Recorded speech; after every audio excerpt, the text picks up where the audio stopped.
Осы жылдың хит пирогына айналған өте дәмді жұмсақ болып шығатын тары қосылған пирог дайындаймыз. Алдымен жуылған тарыға ыстық сүтімізді құйып бұқтырамыз.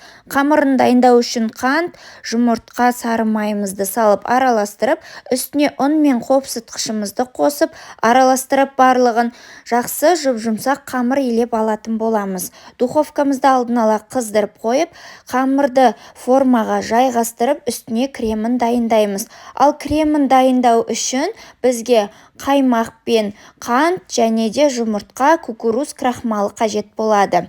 Барлығын жақсылап араластырып, оның үстіне жаңағы бұқтырылған тарымызды салып араластырып, және де үстіне кішкене сгущенкамызды қосатын боламыз. Дәмін өте дәмді болып шығару үшін міндетті түрде жасап көріңіздер. Қызып тұрған духовкада 180 градуста 35 минуттай пісіріп аламыз.